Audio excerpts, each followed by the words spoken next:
Assalamualaikum warahmatullahi wabarakatuh.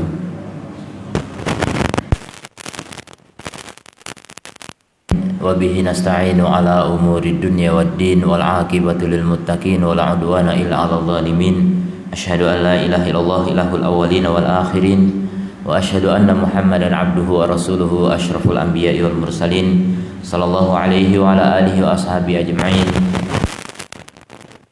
Din amma ba'd. Kaum muslimin rahimani Allah wa iyyakum. Alhamdulillah pagi ini kita bisa melanjutkan kembali bacaan dari kitab At-Tawakkul karya Syekh Shalih Al-Munajjid rahimahullahu, Muhammad Shalih Al-Munajjid rahimahullahu taala. Dan sekarang masih dalam kelanjutan pembahasan dari bab hukum tawakul. Dan sekarang lebih khusus lagi membahas tentang cara-cara Al-Qur'an atau metode Al-Qur'an dalam memerintahkan atau menganjurkan kita untuk bertawakal kepada Allah Subhanahu wa taala.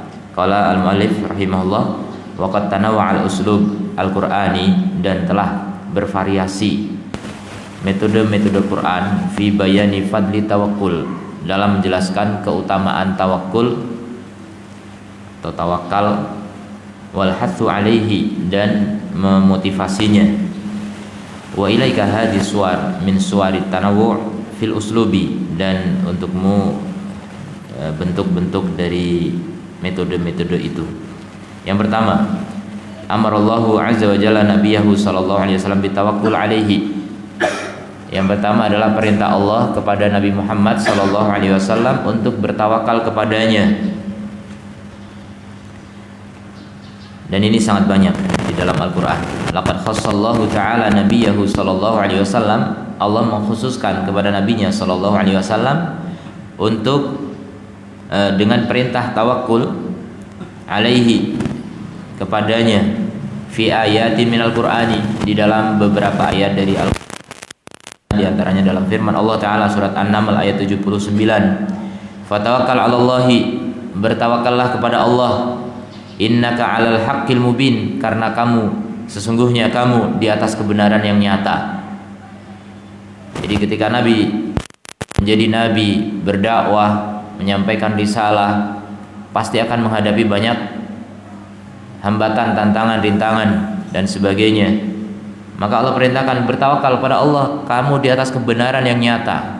Nah, ini juga menjadi motivasi bagi kita sekalian.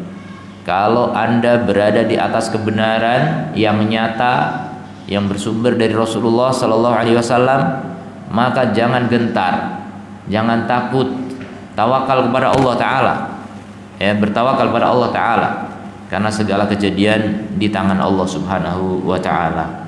Kemudian ayat berikutnya surat Hud ayat 123,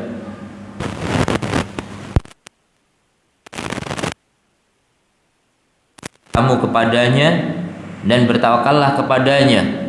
Ada perintah ibadah, ada perintah tawakul, dan ini sama dengan iyyaka na'budu wa iyyaka nasta'in. Jadi tawakul itu partnernya ibadah. Ya, jadi kalau setengah agama itu ibadah, setengahnya lagi apa? Tawakal atau isti'anah. Agama dibagi dua, satu ibadah, satu isti'anah. Dan ibadah juga bisa disebut inabah, kembali kepada Allah dengan ketaatan, inabah. Maka agama ataupun ibadah bisa juga disebut dengan ikhtiar. Jadi jangan heran dengan nama-nama itu sejatinya sama, ya. Ikhtiar itu usaha itu bentuknya adalah mencari ridha Allah, ibadah. Usaha untuk mencari kebaikan dunia maupun akhirat, itu semuanya bernilai ibadah kalau dilakukan dengan cara yang benar dan niatnya untuk Allah semata. Itu menjadi apa? Ibadah. Kemudian untuk bisa merealisasikan itu semuanya, kita harus bersandar kepada Allah. Itulah tawakul atau tawakal. Jadi ada perintah untuk beribadah kepada Nabi.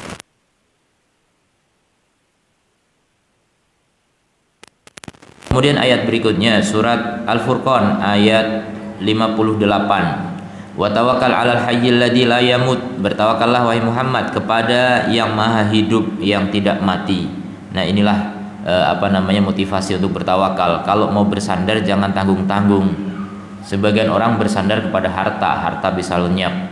Sebagian lagi bersandar kepada jabatan bisa dilengsarkan. Sebagian lagi bersandar kepada keluarga, ada yang mungkin keluarga bangsawan, keluarga karyawan, keluarga hartawan, keluarga jenderal misalnya dan sebagainya. Dengan itu bersandar kepadanya, merasa tenang sebagai keluarga tertentu ya, berdarah biru dan sebagainya. Maka ini sebenarnya tawakal yang lemah. Tawakal kepada makhluk ini tawakal yang lemah, dan itu adalah kesyirikan. Bertawakal kepada selain Allah hukumnya apa? Syirik akbar.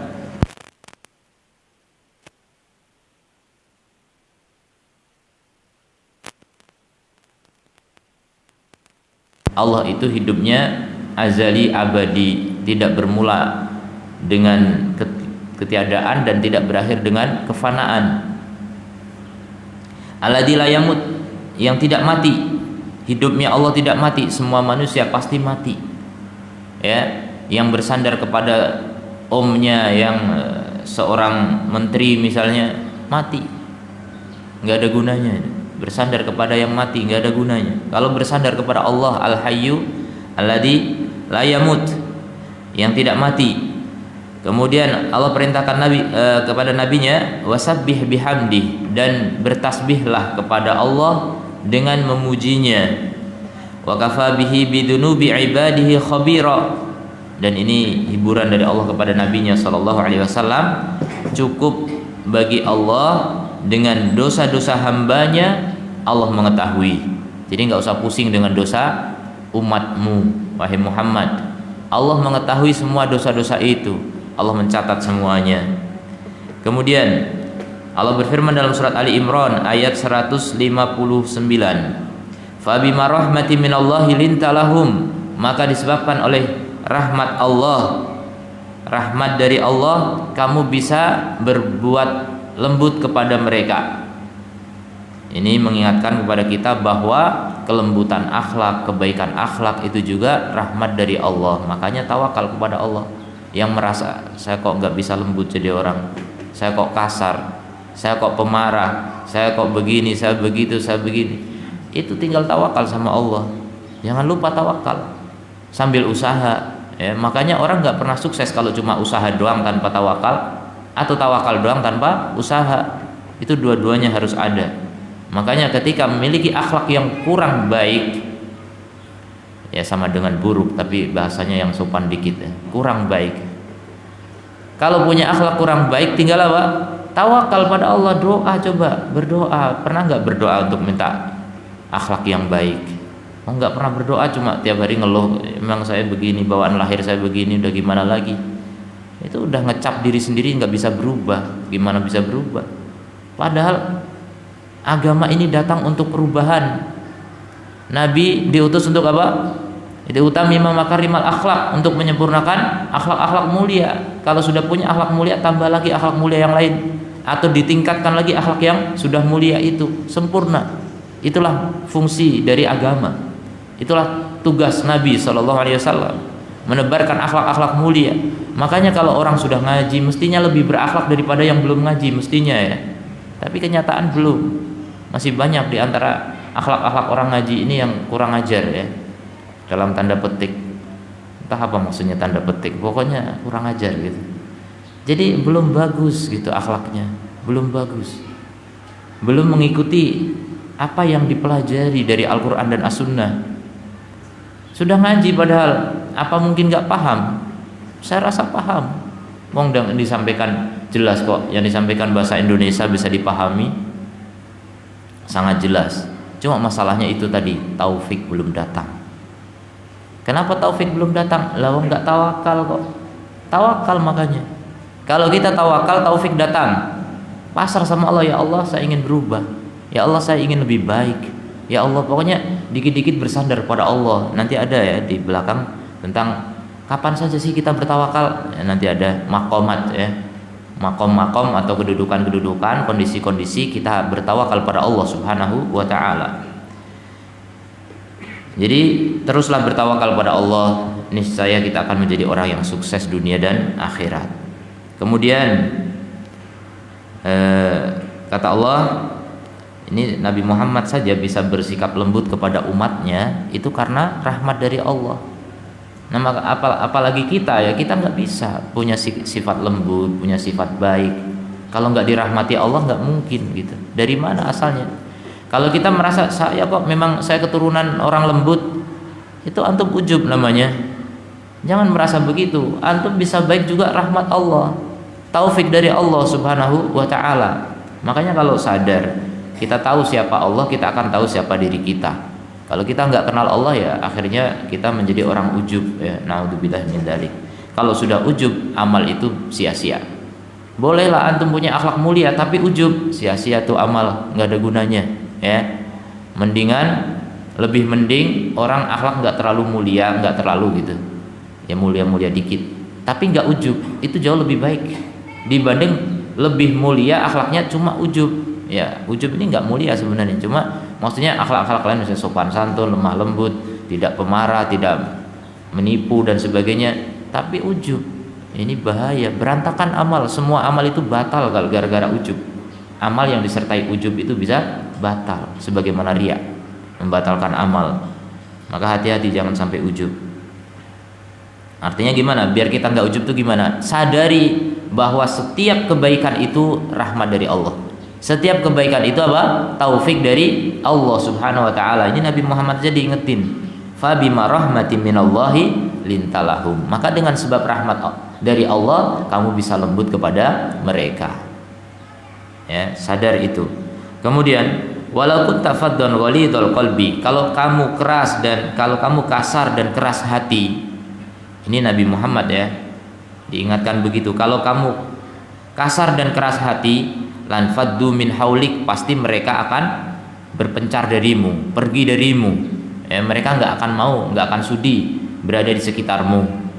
Jadi Nabi Muhammad bisa berdakwah, kemudian diikuti oleh beberapa gelintir awalnya, lama-lama menjadi banyak dan seterusnya. Itu karena kelembutan. Kelembutan karena apa? Karena rahmat Allah Subhanahu wa taala. Kalau Allah nggak memberi rahmat kepada Nabi Muhammad SAW, Nabi Muhammad bisa kasar, Nabi Muhammad bisa keras. Kalau kasar dan keras, apa yang terjadi? Dijauhi oleh manusia. Makanya kadang-kadang ada dai atau alim, bahkan orang alim yang berdakwah tapi tidak mengikuti akhlak Nabi. Dia berdakwah tapi kasar, tapi keras. Apa yang terjadi? Bukannya bertambah pengikut, malah makin dijauhi pengikut. Bukannya pengikutnya makin nyaman, malah pengikutnya ribut. Itu gara-gara dai-nya bisa jadi. Dan itu terjadi nyata. Gara-gara dakwah yang tidak benar, dakwah yang mengandalkan kekasaran, dakwah yang mengandalkan syiddah ya, daripada lin. Padahal kalau dakwah itu asalnya lin. Ini Nabi saja disebutkan lin talahum, kamu lin terhadap mereka, lembut. Nabi Musa dengan Nabi Harun itu diperintahkan untuk mendakwai siapa? Fir'aun. Coba Fir'aun itu orang paling garang, ngaku Tuhan, coba, luar biasa. Tapi apa? Allah perintahkan kepada Nabi Musa dan Nabi Harun untuk bersikap lembut kepada Fir'aun. Nah, begitulah dakwah. Asal usul dakwah itu lembut, bukan kasar. Makanya hati-hati yang sudah terjun di arena dakwah tapi belum memiliki sifat lin, belum punya sifat lembut, ya, kasar pada muridnya, dikit-dikit bentak, dikit-dikit marah, itu murid akan meniru karakter gurunya. Bahkan pepatah kita mengatakan, guru kencing berdiri, murid kencing berlari. Kalau gurunya kasar, ya muridnya lebih kasar. Muridnya lebih kasar, mungkin sekarang belum terlihat, nanti pas murid itu jadi guru, kasarnya luar biasa nanti. Itulah kesalahan dalam tarbiyah, salah didik. Dan ini nyata kita lihat. Dulu ada seorang dai yang kasar luar biasa, gampang mencemooh dai yang lain, asal berseberangan pendapat dicemooh, dibully, dicaci, dimaki dan macam-macam. Sekarang mungkin dai itu sudah meninggal, kita nggak perlu sebut Yang jelas warisannya pada murid-muridnya nggak hilang, bahkan lebih parah. Sebagian muridnya lebih parah. Itulah tarbiyah, itulah didikan, salah didikan ya. Makanya penting sekali seorang dai itu memiliki sifat lin, sifat lembut. Ini penting sekali, betul, sangat penting. Maka antum juga yang punya anak-anak mau dipesantrenkan, masuk sekolah, masuk pondok, mau belajar di masjid sekalipun, lihat dainya kasar nggak?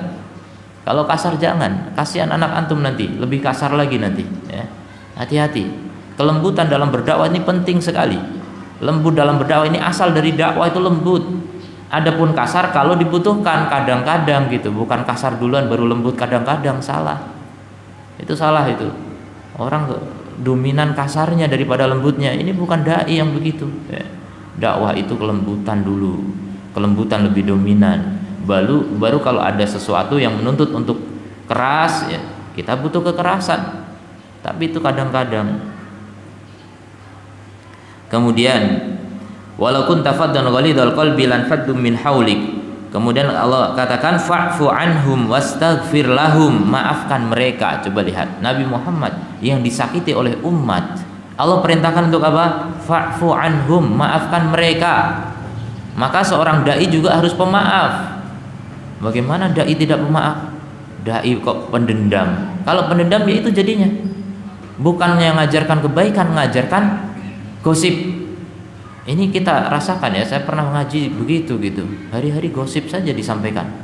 Ustadznya memang, ustadz itu kalau ngajar mungkin di awal baca kitab gitu, nerjemahkan, mengartikan, menjelaskan. Nanti kalau sudah akhir-akhir atau sudah mulai sesi tanya jawab, itu orang yang tadinya ngantuk jadi melek gitu. Kenapa? Mau dengerin gosip. Naudzubillah min dzalik. Mau dengerin, mau siap-siap siapa nih kira-kira ustadz yang jadi korban, akan dibully, akan ditahdir ya, segala macam. Itu kajian macam apa? Dan itu saya dapati di Indonesia banyak ya, dulu gitu. Wallahualam, sekarang saya nggak pernah mendengar lagi mereka seperti apa ya. Masih ada ya, hasil-hasil tarbiyah yang seperti itu masih ada. Di Batam pun ada, tapi alhamdulillah tidak terdengar ya. Nggak usah didengar. Ada sebagian murid saya ikut-ikutan ngaji ke sana, nggak mau ngaji lagi ke sini, ya udah terserah ya, itu hidayah dari Allah Subhanahu wa taala. Yang jelas kita harus paham bahwa agama kita ini agama akhlak. Agama kita ini agama akhlak. Sangat jelas ya. Banyak sekali ayat dan hadis yang menunjukkan akan hal itu. Rasulullah diutus untuk menyempurnakan akhlak. Bagaimana kok gara-gara ngaji malah garang, bengis, kejam, pendendam? Naudzubillah min dzalik. Bahkan dulu saya merasakan itu, bagaimana saya ngaji jadi nggak mau senyum, nggak mau nyapa, nggak mau ngobrol sama orang awam nggak mau. Ahli bid'ah dalam anggapan kita. Naudzubillah min dzalik. Ini kelewatan, berlebihan, gulu ekstrim ya, sikap gulu ekstrim itu penghancur agama ya. Kata Rasulullah sallallahu alaihi wasallam, halakal mutanatti'un, telah binasa orang-orang yang berlebihan. Ya, ahlaka man kana qablakum, telah membinasakan sebelum kalian al-ghulu fiddin ya, berlebihan dalam beragama. Jadi jangan berlebihan. Kita ikuti Nabi sallallahu alaihi wasallam. Yang paling moderat itu Nabi Muhammad sallallahu alaihi wasallam. Contoh Nabi Muhammad, contoh para sahabat bagaimana mereka berdakwah. Jangan ngarang sendiri berdakwah. Ini zamannya kita harus menggunakan kekerasan katanya. Ini metode siapa? Dari mana? Kita berdakwah juga mengikuti para nabi, mengikuti para sahabat radhiyallahu anhum. Kemudian wastaghfir lahum, bahkan selain maafkan mereka, mohonkan ampun untuk mereka. Seorang dai itu jiwanya besar, jiwanya lapang, mudah memaafkan, mudah mendoakan kebaikan. Itu seperti seorang kakek terhadap cucunya gitu. Dai itu walaupun masih muda, itu menganggap mad'unya, orang-orang yang didakwahi itu seperti cucu-cucunya yang sangat disayangi gitu. Cucu kadang ngencingin, ya udah tersenyum dikencingin cucu, seneng gitu, nggak bakal dendam. Kurang ajar, mau anak kecil ngencingin mbah. Ada mbah begitu? Nggak ada kan? Dikencingin pun seneng gitu. Padahal dikencingin. Antum kalau dikencingin orang gimana? Ya antum bayangkan sebagai mbahnya gitu. Yang ngencingin antum ini cucu, sudah biasa aja gitu, kita maafkan, kita mohonkan ampun. Memang orang tuh nggak paham gitu, mereka nggak ngerti surga neraka gitu, cuma ngerti namanya, nggak ngerti hakikatnya bagaimana. Jangan hakikatnya, kita juga nggak tahu hakikatnya. Ya, sifat-sifat surga yang diceritakan di Quran dan hadis, mereka nggak ngeh gitu, nggak perhatian dengan itu, karena lebih silo melihat dunia, gemerlapnya dunia gitu. Orang udah, kalau sudah terlalaikan dengan dunia, nggak akan lagi mendengar ayat, mendengar hadis. Mendengar pun ya cuma sekedar dengar, nggak paham gitu. Maka yang begitu imannya pasti lemah. Kalau iman itu lemah, melihat orang yang membawa kebenaran seperti membawa permusuhan. Kita menyampaikan kebenaran dikiranya mau merebut kekuasaannya gitu, dikira mau merebut pengaruh dan sebagainya. Nah itulah orang sudah pandangannya kebalik, gara-gara apa? Melihat dunia lebih mulia daripada akhirat, melihat dunia lebih indah daripada surga. Itulah bahayanya orang lemah iman ya. Makanya kalau antum waras, yang waras ngalah gitu. Orang yang lebih beriman tuh ngalah. Kalau kita disakiti, alhamdulillah. Inilah memang dakwah itu begitu gitu. Alhamdulillah, berarti apa? Berarti kebenaran itu nyata. Karena kebenaran itu tandanya apa? Dimusuhi oleh kebatilan. Kalau antum merasa di atas kebenaran dan tidak ditentang oleh kebatilan, antum ini dicurigai. Benar enggak? Jangan-jangan benar-benar perasaan antum aja gitu. Kalau benar, betul-betul benar, pasti sebagaimana para nabi, wa kadzalika ja'alna likulli nabiyyin aduwan. Begitulah kami jadikan setiap nabi itu musuh. Para nabi semua punya musuh. Para ulama mengatakan begitu juga pengikut nabi. Kalau Anda benar-benar pengikut nabi, pasti punya musuh, pasti. Musuh jangan dicari, tapi ketemu jangan lari. Begitu kata Zainuddin MZ. Artinya apa? Musuh itu pasti ada. Nggak usah dicari, pasti ada. Tapi antum jangan membuat permusuhan gitu. Antum dimusuhi, tapi antum nggak merasa dimusuhi gitu. Nggak usah memusuhi, tapi memaafkan. Itulah akhlak. Itulah akhlak. Kalau antum ngaji belum paham itu, belum ngaji, belum paham berarti. Kalau antum sudah ngaji, udah beberapa tahun ngaji, udah hampir meninggal bahkan, masih belum bisa praktek begitu, seperti belum paham pengajian sama sekali. Ngaji itu begitu. Ngaji itu mestinya beda dengan orang awam gitu, beda dengan orang biasa yang nggak pernah ngaji. Akhlaknya harus lebih mulia. Kalau disakiti, memaafkan. Kalau disakiti, mohonkan ampun, ya Allah berilah ampunan kepadanya karena mereka belum tahu. Rasulullah dilempar batu berdarah kepalanya, sambil diusap darah itu mengucapkan apa? Allahumma fir lahum fa innahum la ya'lamun. Ya Allah ampuni mereka, mereka belum tahu ya Allah. Mereka belum tahu. Kalau mereka tahu ngelihat surga neraka, pasti nggak akan melakukan itu. Nabi itu tahu surga dan neraka. Yang sampai Nabi bilang kepada para sahabat apa? Lau ta'lamuna ma'alamu la dhahiktum qalilan wa labakaitum katsiran. Kalau kalian tahu apa yang aku tahu, pasti kalian akan sedikit tertawa, banyak menangis. Coba. Karena nggak tahu orang jadinya banyak tertawa gitu. Karena nggak tahu, menertawakan para dai, bahkan menertawakan kebenaran, menertawakan orang yang rajin ibadah.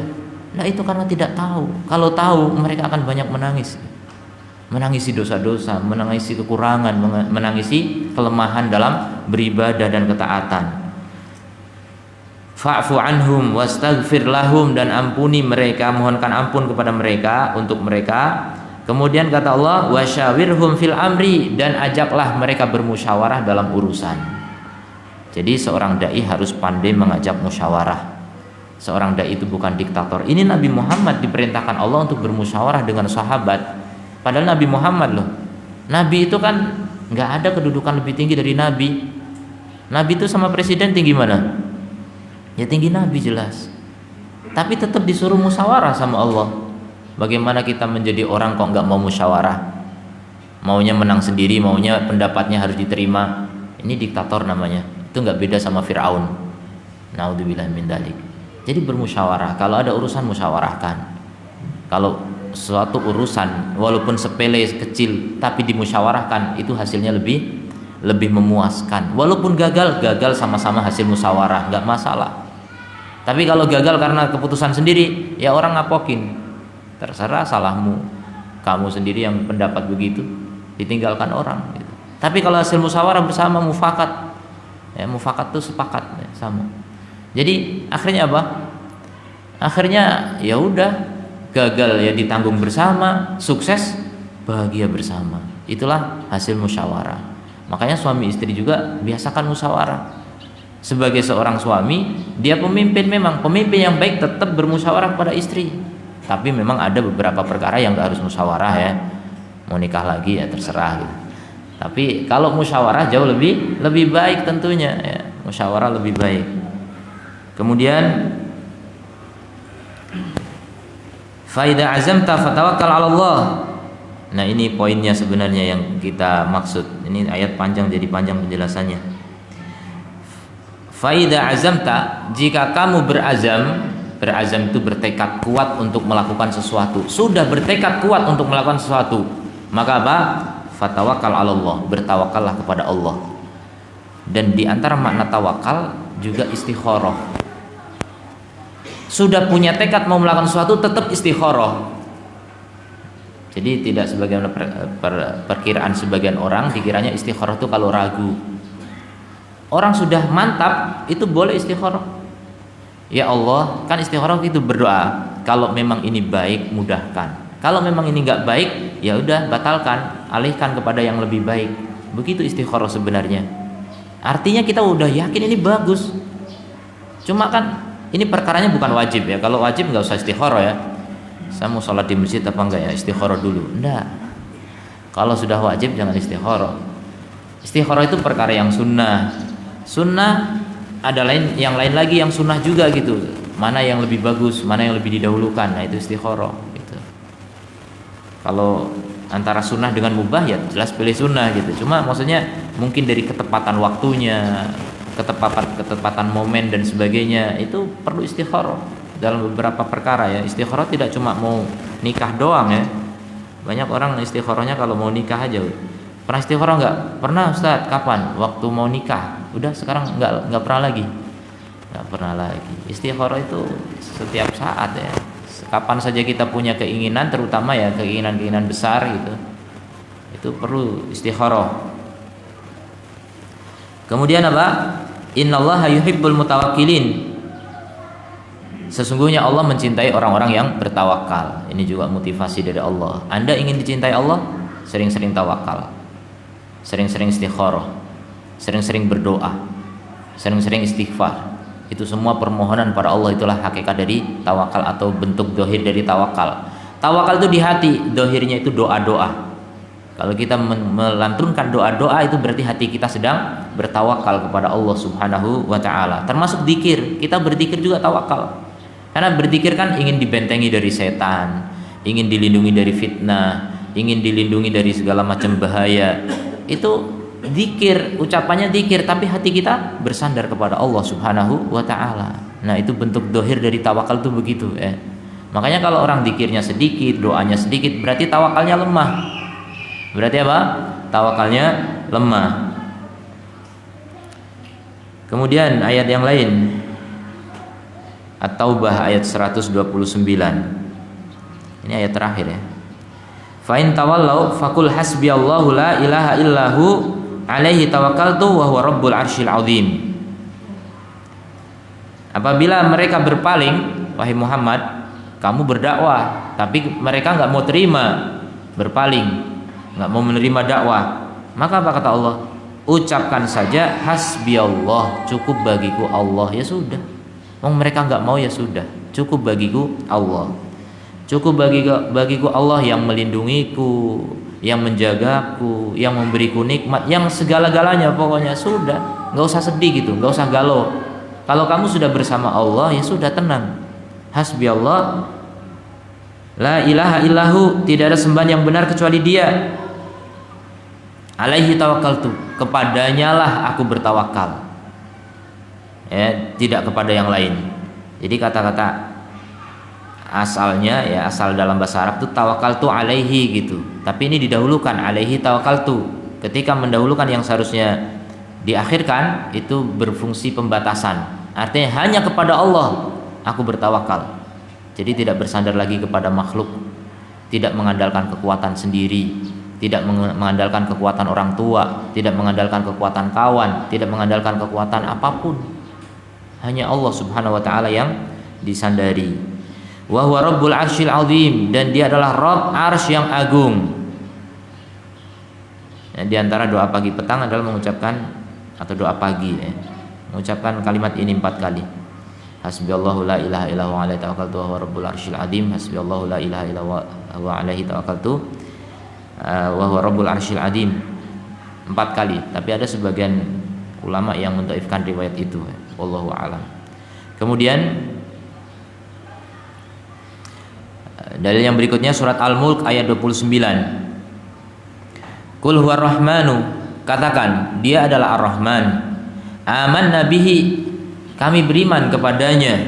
Wa alaihi tawakkalna, dan kepadanya lah kami bertawakal. Ini juga pembatasan, hanya kepadanya kami bertawakal. Fasata'lamuna man huwa fi dhalalim mubin. Jadi kalau kalian sudah bertawakal pada Allah, maka apa? Kalian akan tahu siapa dia yang berada dalam kesesatan yang nyata. Sudah, tawakal saja kepada Allah. Mereka enggak mau menerima dakwah, mereka enggak mau mengikutimu, tenang saja. Kamu akan tahu siapa yang di atas kesesatan yang nyata, di dalam kesesatan yang nyata. Nah, ini semua ayat-ayat perintah kepada Nabi untuk bertawakal. Kemudian kata Syekh di sini, wa amrullahi nabiyahu sallallahu alaihi wasallam, maka perintah Allah kepada nabinya sallallahu alaihi wasallam bitawakkuli, untuk bertawakal, amrun li ummati, itu artinya perintah untuk umatnya. Nah, sebenarnya enggak cuma tawakal, ini perintah banyak tadi ya, seperti ayat Ali Imran 159 tadi banyak sekali. Semua ayat yang berkaitan dengan Nabi Muhammad itu ibrohnya untuk umat semuanya. Ulama membuat kaidah al-ibratu bi laisa bi khususi sabab walakin al-ibrah bi umumil lafzi. Jadi ibrah atau pelajaran yang kita ambil dari ayat itu bukan dengan kekhususan sebab. Sebab ini khusus berkaitan dengan Nabi, itu sebab turunnya ayat ini, perintah kepada Nabi. Tapi pelajarannya bukan dengan kekhususan sebab itu, tapi apa? Pelajarannya adalah dengan keumuman lafaz. Lafaznya umum, disebut Nabi Muhammad enggak di situ? Tidak. Maka umum. Kalau Allah bilang fatawakkal 'ala Allah, tawakallah pada Allah, itu asalnya perintah kepada Nabi, tapi pelajarannya umum untuk semua, untuk kita semuanya. Jadi rasakan saja ketika antum baca ayat, ketika tahu oh ini perintah kepada Nabi, ya udahlah buat Nabi aja. Bukan begitu. Itu perintah kepada Nabi artinya perintah kepada kita semuanya. Ya, semua secara umum seperti itu. Ayat maupun hadis yang seakan-akan untuk orang tertentu, tapi pelajarannya untuk semuanya. Nabi kadang ditanya orang, ya Rasulullah, ausini, wahai Rasulullah, beri aku wasiat. Kata Rasulullah, takdob, jangan marah. Ausini, beri aku wasiat lagi, la takdob, jangan marah. Ausini, beri aku wasiat lagi, la takdob, jangan marah. Udah diulang-ulang, la takdob terus, bisa marah itu ya. Tapi bilangnya jangan marah, ya udah nggak marah. Itu perintah kepada orang itu, tapi untuk siapa pelajarannya? Untuk kita semua, ya. Untuk kita semuanya. Kalau dibatasi hanya untuk orang-orang yang dimaksud di hadis itu, ya kita nggak dapat pelajaran apa-apa gitu. Jadi semua lafaz-lafaz dalam Quran maupun hadis itu pelajarannya untuk kita semuanya. Kemudian yang kedua, metode kedua dari motivasi atau yang menunjukkan keutamaan tawakal adalah amrullahi ibadahul mu'minin bitawakkul alaihi. Perintah Allah kepada hamba-hamba yang beriman untuk bertawakal padanya. Waqad amarallahu ibadahul mu'minina bitawakkul alaihi. Allah telah memerintahkan hamba-hambanya yang beriman untuk bertawakal kepadanya. Wa hatha ala dzalika kama fi qaulihi ta'ala, dan Allah memotivasinya seperti dalam firman-Nya surat Ali Imran ayat 122, wa 'alallahi fatawakkalul mu'minun, dan kepada Allah lah hendaknya bertawakal orang-orang yang beriman. Ini juga pembatasan. 'Alallah dulu disebutkan, baru tawakal. Jadi bertawakal itu kepada Allah. Kepada Allah lah hendaknya kalian bertawakal, jangan kepada yang lainnya. Ini perintah kepada kaum mukminin. Sehingga jelas ya, tawakul itu tidak hanya perintah kepada Nabi Muhammad sallallahu alaihi wasallam. Kemudian yang ketiga, metode ketiga, wasful mu'minina bi annahum yatawakkaluna 'ala rabbihim. Allah mensifati orang-orang yang beriman, sifat yang sangat menonjol pada orang beriman, mereka itu bertawakal kepada Allah. Makanya kalau orang enggak bertawakal itu enggak beriman. Orang kalau enggak bertawakal itu apa? Tidak beriman. At-tawakkul 'ala Allahi sifatun aliyah. Tawakal pada Allah merupakan sifat yang tinggi. Min sifati ibadir rahmani, itu di antara sifat hamba-hambanya Ar-Rahman, seperti yang disebutkan dalam surat Al-Furqan. Wa syi'arun yatamayazuna bihi amman siwahum, dia merupakan syiar. Syiar itu seperti simbol, ya, slogan, logo yang dohir gitu, sesuatu yang kelihatan, itu syiar.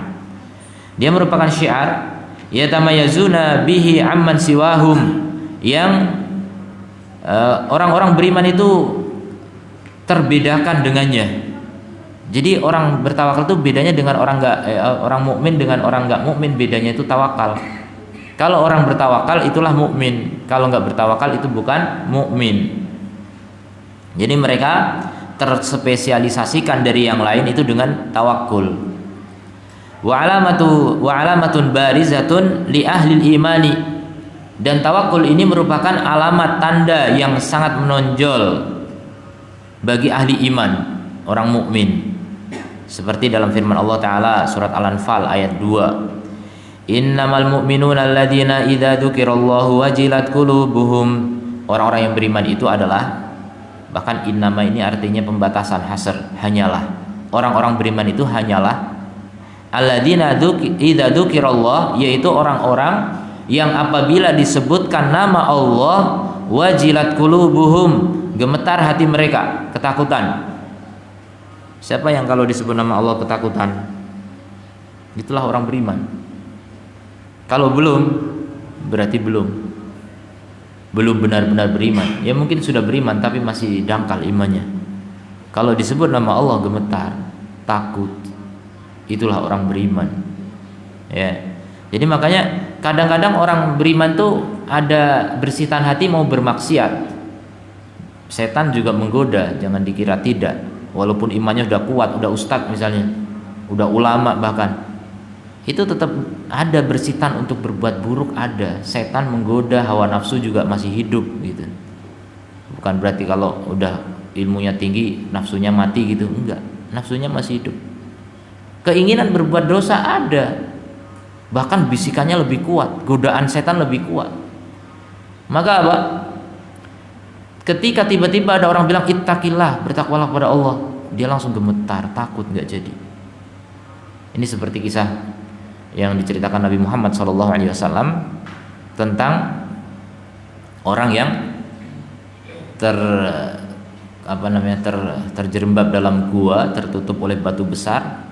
Kemudian mereka bertawasul dengan amal-amal soleh mereka. Salah satunya adalah orang yang dia itu kaya, kemudian punya keluarga, keluarganya miskin, yang dia pokoknya dalam kondisi tertentu, si keluarga ini dia sangat mencintai anak pamannya. Nah, anak pamannya ini datang minta bantuan kepadanya.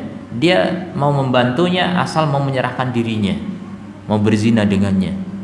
Akhirnya karena sangat butuh, sangat miskin waktu itu, kelaparan, dia pun pasrah sudah. Ketika sudah hampir memecahkan cincin gitu istilahnya, sudah berkuasa, dia tinggal terjadi gitu, tiba-tiba si wanita menangis dan mengatakan, jangan kamu pecahkan cincin kecuali dengan hak. Dia pun takut kepada Allah, ya, dia pun takut pada Allah. Akhirnya dia tinggalkan. Ya Allah, seandainya aku melakukan itu hanya karenamu, ikhlas karenamu, maka selamatkan kami. Akhirnya batunya bergeser. Itu lihat kekuatan keikhlasan, dan juga lihat bagaimana orang itu bisa takut dalam kondisi yang sudah berkuasa. Ya, takut dalam kondisi berkuasa, hampir bermaksiat, udah gampang kali mau maksiat saat itu gitu. Tapi dia masih takut kepada Allah. Itulah orang yang masih punya iman. Disebut nama Allah itu gemetar. Ya, disebut nama Allah gemetar. Jadi antum bisa cek juga ya, antum misalnya punya istri, kapan istri itu membelot? Ya, istri juga manusia ya, bisa membelot, bisa membangkang, bisa agak malas gitu ketika harus patuh ke suami, kadang-kadang malas gitu. Coba ingatkan, ittaqillah, bertakwalah kepada Allah. Kalau dia langsung sadar, berarti dia imannya kuat tuh. Kalau nggak sadar juga, imannya kemana nih? Ittaqillah, masih nggak bergerak. Coba antum tengok di kanan kiri dicari. Nyari apa mas? Nyari iman kamu kemana gitu? Kok imannya nggak ada gitu kan?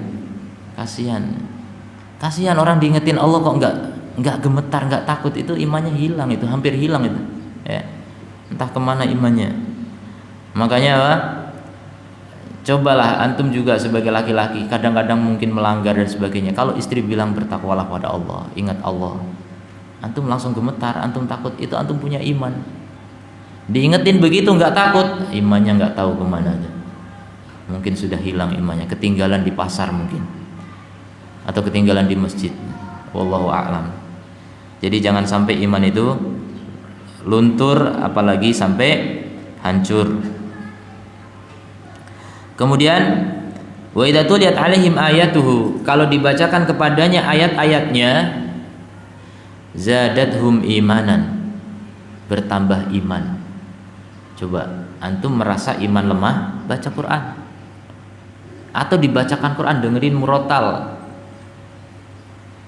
Atau tiba-tiba ada orang bacain Quran ke antum, antum denger, tambah nggak iman? Kalau enggak berarti memang nggak beriman, bahaya. Sangat lemah itu imannya, hampir padam. Kalau orang punya iman, dengar ayat itu akan bertambah keimanannya,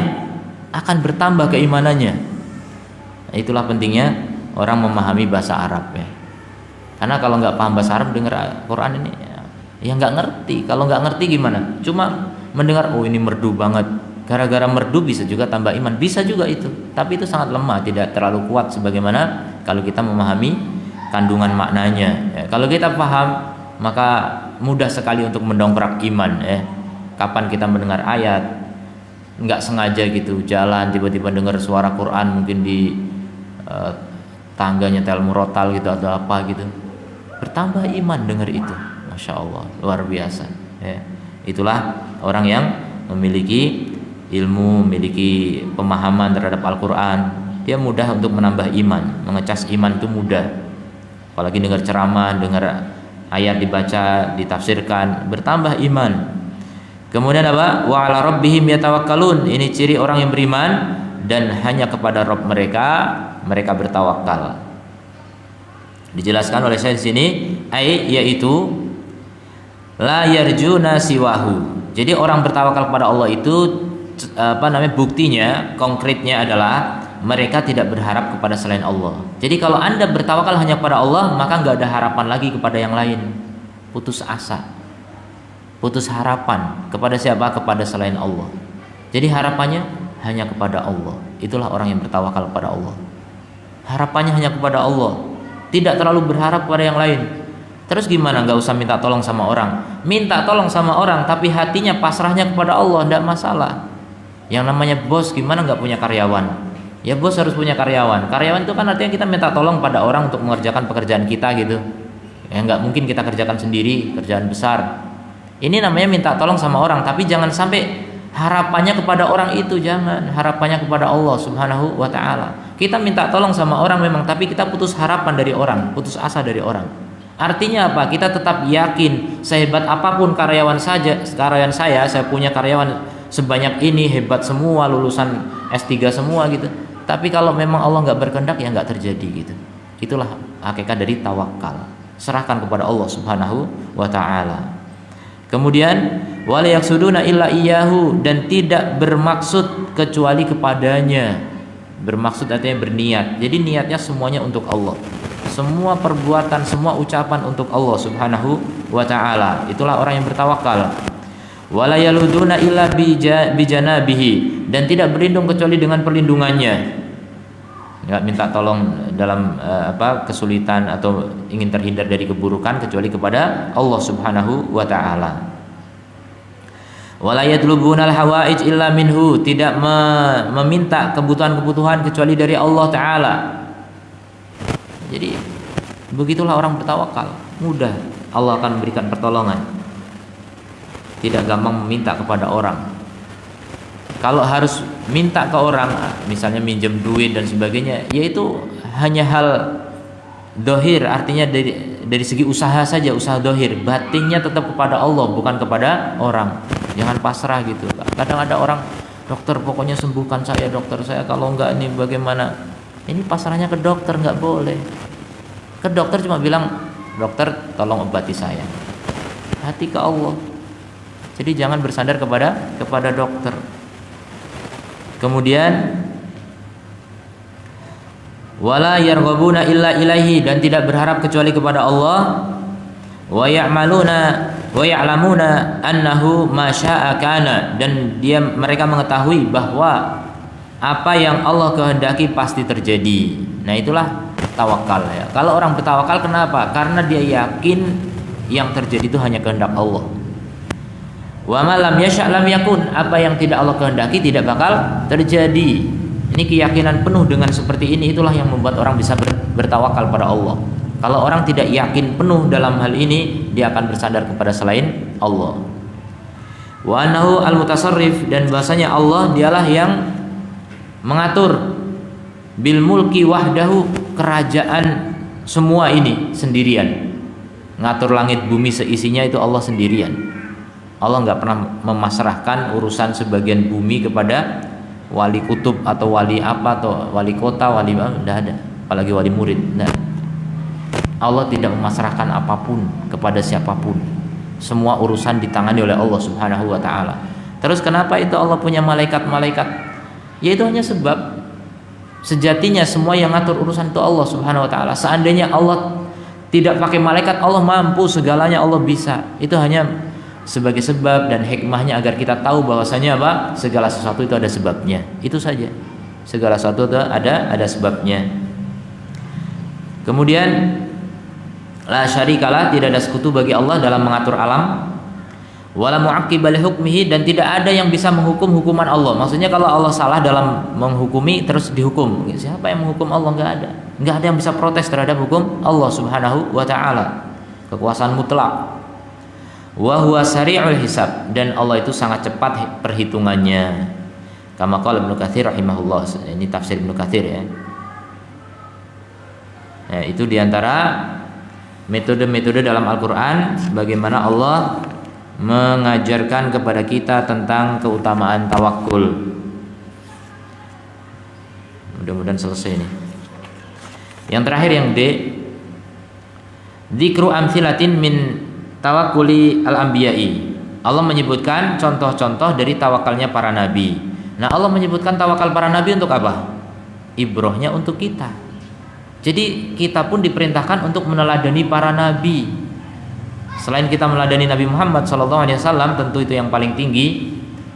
Allah ceritakan di dalam Quran nabi-nabi yang lain untuk apa? Ya untuk kita semua, untuk kita ambil pelajaran, untuk kita teladani. Ya, bahkan Allah juga secara khusus memerintahkan kepada Nabi Muhammad SAW untuk meneladani siapa? Nabi Ibrahim. Dan sejatinya tidak, kalaupun Allah tidak sebutkan, semua cerita dalam Quran itu untuk diteladani. Ya, cerita baik untuk diikuti, cerita buruk untuk dihindari. Ya, umat-umat yang membangkang untuk kita hindari karakternya. Itu semuanya cerita tuh begitu. Kalau nggak ada faedahnya ya nggak usah diceritakan. Laqad amara Allahu 'azza wa jalla an nattakhidha Ibrahim alaihissalam wal mu'minina alladziina ma'ahu uswatan wa qudwatan naqtadi bihim. Jadi Allah telah memerintahkan kepada kita untuk menjadikan Ibrahim dan juga orang-orang yang beriman bersama Ibrahim untuk menjadi apa? Uswah, teladan, qudwah, percontohan, naqtadi bihim, yang kita meneladani mereka. Kata Allah dalam surat Al-Mumtahanah ayat 4, qad kanat lakum uswatun hasanatun, sungguh telah ada bagi kalian teladan yang baik, sungguh telah ada bagi kalian teladan yang baik pada siapa? Fi Ibrahim walladzina ma'ahu, pada Ibrahim dan orang-orang yang bersamanya. Jadi ini bagi kita semuanya menjadi teladan ya. Kisah Nabi Ibrahim menjadi teladan bagi kita, kisah Nabi Musa, kisah semua para nabi itu menjadi teladan bagi kita semuanya. Selama syariatnya belum dihapus ya, ada sebagian syariat nabi-nabi dulu yang sudah dihapus oleh syariat Nabi Muhammad SAW. Kemudian wa haddatsana azza wa jalla anhum annahum qalu liquwati imanihim. Allah menceritakan kepada kita bahwasanya mereka Ibrahim dan orang-orang yang beriman berkata karena kekuatan iman mereka, Rabbana 'alaika tawakkalna wa ilaika anabna wa ilaikal masir. Itu surat Al-Mumtahanah ayat 4, masih kelanjutan tadi. Wahai Rabb kami, kepadamulah kami bertawakal dan kepadamulah kami berinabah. Tuh lihat, ada tawakal, ada inabah. Ini yang saya katakan tadi, setengah agama tawakal, setengahnya inabah. Wa ilaikal masir, dan hanya kepadamulah kembalinya segala sesuatu. Ai tawakkalna 'alaika, yaitu kami bertawakal kepadamu fi jami'i umurina, dalam segenap urusan kami, wasallamnaha, dan kami serahkan dia kepadamu, ilaika wa fawatnaha ilaika, dan kami serahkan, sama tafwid itu menyerahkan, memasrahkan semuanya kepadamu. Jadi itu makna tawakal. Alaika tawakalna itu begitu ya. Sudah, urusan itu semua serahkan pada Allah. Kamu merasa sulit, bagi Allah tidak ada yang sulit. Kamu merasa lemah, Allah Maha Kuat. Itu orang bertawakal. Ya, jadi mudah ya kalau orang itu betul-betul bersandar pada Allah, maka urusannya menjadi mudah semuanya. Kemudian hakada tawakkalu 'ala Allah. Begitulah mereka bertawakal kepada Allah. Wasallamu lillahi al-umura, dan mereka menyerahkan kepada Allah segala urusan, tasliman mutlaqan, dengan penyerahan yang mutlak sempurna. Wa sahabu at-tawakkula fi jami' umurihim, dan mereka bersahabat dengan tawakul dalam segenap urusan mereka. Ma'badli juhdin fi ridha rahmani, disertai dengan mengerahkan kesungguhan dalam mencari ridha Rahman, ridha Allah. Jadi selain kita pasrah, kita juga mengerahkan kekuatan, upaya, usaha untuk mencari ridha Allah. Nah, itulah kehidupan yang indah. Kehidupan yang indah itu begitu. Hayatan thayyibah itu begitu. Hayatan thayyibah, hidup yang baik, hidup yang indah alias bahagia, itu adalah hidup yang penuh dengan tawakal dan penuh dengan ibadah. Kalau hidup kita penuh dengan ibadah, pasti bahagia. Hidup kita penuh dengan tawakal, pasti bahagia. Dan jangan batasi ibadah hanya sholat, hanya dzikir, hanya doa. Usaha kerja pun ibadah, tidur pun ibadah, bagi orang yang tahu caranya. Makanya seluruh hidup bisa menjadi ibadah. 24 jam itu bisa menjadi ibadah. Kalau kita bisa menjadikan 24 jam hidup kita itu ibadah hanya untuk Allah, nggak mungkin sengsara. Saya jamin itu. Ya, jaminan dari Allah sebenarnya. Allah sudah menjamin itu. Rasul sudah menjamin itu. Orang yang maksimal hidupnya untuk Allah nggak bakal sengsara. Kalau hidup kita udah untuk Allah, ya udah, Allah pun akan menangani urusan kita semuanya. Sudah mudah, nggak ada yang sulit. Waman yatawakkal 'ala Allah fahuwa hasbuh. Siapa yang tawakal pada Allah, Allah mencukupi. Kalau Allah mencukupi, apa masih kurang? Ya nggak bakal kurang. Allah kok yang mencukupi, Allah yang maha kaya, Allah maha luas, Allah maha kuat. Nggak ada kelemahan sama sekali. Sudah dicukupi Allah, berarti nggak ada kurangnya sama sekali. Kemudian hakada tawakkalu 'ala Allah, udah tadi. Tsumma, kemudian inna Ibrahim alaihissalam hamma qaumuhu, kemudian ini contoh bagaimana tawakalnya Ibrahim ya. Ibrahim alaihissalam dulu pernah kaumnya itu berhimmah, hamma itu berkeinginan kuat, berhimmah biihraqihi, untuk membakar beliau. Coba orang mau dibakar hidup-hidup. Wa jama'u lidzalika hataban katsiran jiddan, mereka sudah mengumpulkan kayu bakar yang banyak sekali. Bahkan As-Sudi berkata, kanatil mar'ah tamrat, ada seorang wanita sakit, dia bernadar, fatandaru, dan dia bernadar, in ufiyat, kalau sembuh akan membawa kayu bakar untuk membakar Ibrahim. Masya Allah, bencinya sama Ibrahim. Sedang sakit saja nadar, saya kalau sembuh saya akan mengumpulkan kayu bakar juga. Nadar itu sampai. Betapa bencinya kepada Nabi Ibrahim alaihissalam. Ini menggambarkan betapa umat Nabi Ibrahim itu dulu, betapa bencinya kepada umat Ibrahim, betapa bencinya kepada Ibrahim. Dan itu begitu para nabi semua seperti itu. Dan begitu juga para dai, para ulama, para ustadz yang memang mengikuti Nabi Muhammad SAW, dijamin hidupnya itu nggak sepi dari permusuhan, pasti. Tapi ya nggak masalah. Kenapa? Karena kita punya tawakal, kita punya Allah Subhanahu wa Ta'ala. Makanya Nabi Ibrahim ini bertawakal, kita disuruh meneladani beliau. Tsumma ja'alahu fi jaubatin, kemudian mereka menjadikan kayu bakar itu di satu lubang minal ardi, di tanah yang besar. Wa adramuha naron, mereka menyalakan api. Fakana laha syararun azim, maka ada percikan yang begitu besar. Walahabun murtafi, dan lahab itu gejolak api yang sangat tinggi, besar apinya udah. Wa ja'alu Ibrahim alaihissalam fi kifatil manjanik, dan mereka menjadikan Ibrahim di daun manjanik. Manjanik itu yang untuk melempar meriam gitu, melempar. Jadi Ibrahim taruh situ untuk dilemparkan. Kemudian Falamma alqauhu, tatkala mereka melemparkan Ibrahim, maka Ibrahim hanya mengatakan hasbiyallah wa ni'mal wakil. Cukup bagi kami Allah, bukan bagi kami, bagiku hasbiya. Kalau bagi kami hasbuna, ya, kalau untukku hasbiya. Hasbiyallah wa ni'mal wakil. Cukup bagiku Allah dan dia sebaik-baik pelindung. Sudah, yakin dengan kata-kata itu. Maka apa yang terjadi? Api yang sedianya panas menjadi dingin. Ya. Kunu bardan wa salama, kata Allah. Kuni bardan wa salama. Jadilah kamu api yang dingin dan selamat. Selamat buat Ibrahim. Kalau Allah sudah berkehendak, ya enggak ada yang bisa mengelak. Api pun bisa menjadi dingin kalau Allah menghendaki. Dan begitulah, itulah keajaiban, ya, itulah mukjizat. Dan itu juga bisa terjadi pada wali-wali Allah yang disebut dengan karomah. Ya, itu bisa terjadi. Makanya tawakallah kepada Allah Subhanahu wa taala. Sebagaimana dalam perkataan Ibnu Abbas radhiyallahu anhuma, beliau berkata, hasbunallah wa ni'mal wakil. Ini diucapkan oleh Ibrahim ketika dilemparkan ke dalam api. Kemudian kisah Nabi Musa. Beliau bertawakal kepada Allah Subhanahu wa taala dan memerintahkan kaumnya untuk bertawakal kepada Allah Subhanahu wa taala. Dalam surat Yunus ayat 84, wa qala Musa berkata, ya qaumi, wahai kaumku, in kuntum amantum billah, kalau kalian memang beriman kepada Allah, fa alaihi tawakkalu, maka kepadanya lah hendaknya kalian bertawakal. In kuntum mu'minin, jika kalian memang muslimin, jika kalian memang berislam. Berkata Syekh Sulaiman ibni Abdullah ibni Muhammad ibni Abdul Wahhab rahimahullah, ini cucunya Syekh Muhammad bin Abdul Wahhab.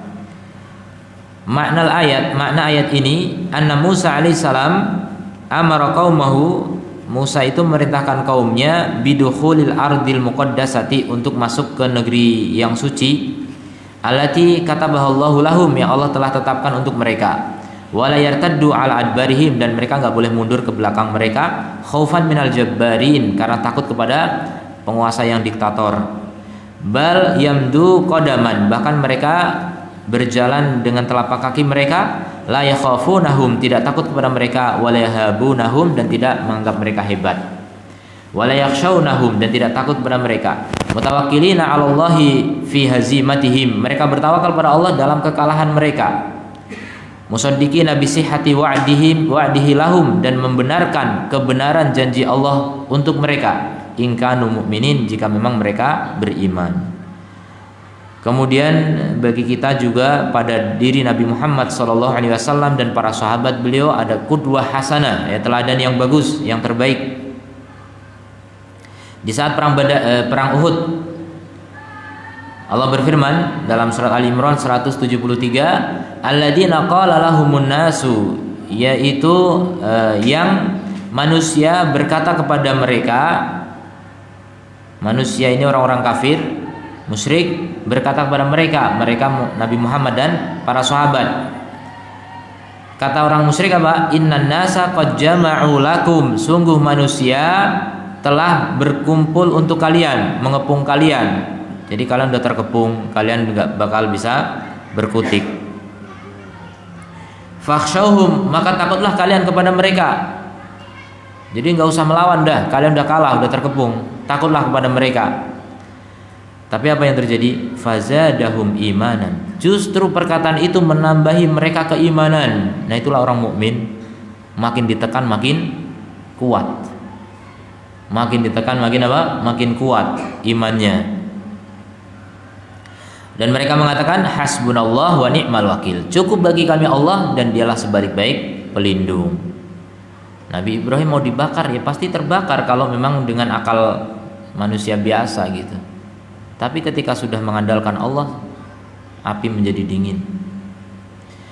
Berkata Ibnu Abbas radhiyallahu anhuma, hasbunallah wa ni'mal wakil. Qalaha Ibrahim. Jadi kalimat itu diucapkan oleh Ibrahim ketika dilemparkan ke dalam api, dan juga diucapkan oleh Nabi Muhammad sallallahu alaihi wasallam ketika orang-orang mengatakan alladzina qala lahumun nasu innan nasa qad jama'u lakum fakhshawhum fazadahum imanan wa qalu hasbunallahu wa ni'mal wakil.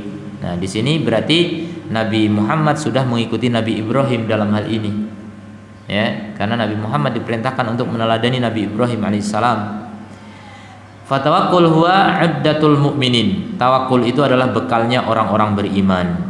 Yauma yatawa'aduhum an-nasu, tatkala manusia mengancam mereka, wa yukhawifunahum, dan menakut-nakuti mereka, meneror mereka, bikasratil a'da'i, dengan banyaknya musuh-musuh. Kata penyair, huwal qaribul mujibul mustaghatsu bihi. Dialah Allah yang maha dekat, maha mengabulkan yang dimintai pertolongan. Kul, katakanlah, hasbiyallah ma'budi wa mutawakkali. Cukuplah bagiku Allah, dia sesembahanku, dia tempatku bertawakal. Demikian. Mungkin ada pertanyaan? Ya, intinya apa? Kisah-kisah dalam Quran atau metode Quran dalam memotivasi kita untuk bertawakal ini menjadi pelajaran besar bagi kita untuk bertawakal. Sudah terlalu banyak ya kita baca dalil-dalil tentang tawakal. Mudah-mudahan hidup kita tidak kosong dari tawakal. Jangan sepi dari tawakal. Makmurkan hidup ini dengan tawakal. Orang mukmin yang paling kuat imannya adalah yang paling kuat tawakalnya. Kapan kita sedikit berdoa, itu tanda tawakal kita lemah. Berarti juga imannya lemah. Ya sudah, tandai saja iman antum dengan banyak atau sedikitnya doa dan zikir. Kalau sering berdoa, sering berzikir, dikit-dikit berdoa, dikit-dikit, pokoknya selalu berdoa. Mau tidur berdoa, sampai dalam tidur pun berdoa. Kok bisa? Mimpinya sedang berdoa. Saking seringnya berdoa sampai ke bawah mimpi gitu. Bisa jadi begitu karena hidupnya sudah penuh dengan tawakal. Orang kalau hidupnya tawakal gitu, pokoknya nggak pernah cemas, nggak pernah khawatir. Kenapa? Karena selalu bersama Allah. Selalu bersama Allah. Kapan kita cemas? Karena kita lupa dengan Allah Subhanahu wa ta'ala. Kalau kita melupakan Allah, Allah juga lupa kepada kita. Kalau kita dilupakan Allah, ya sudah, nggak ada yang bisa menolong kita. Apa yang bisa kita gunakan ya untuk mengantisipasi segala keadaan, segala kesulitan.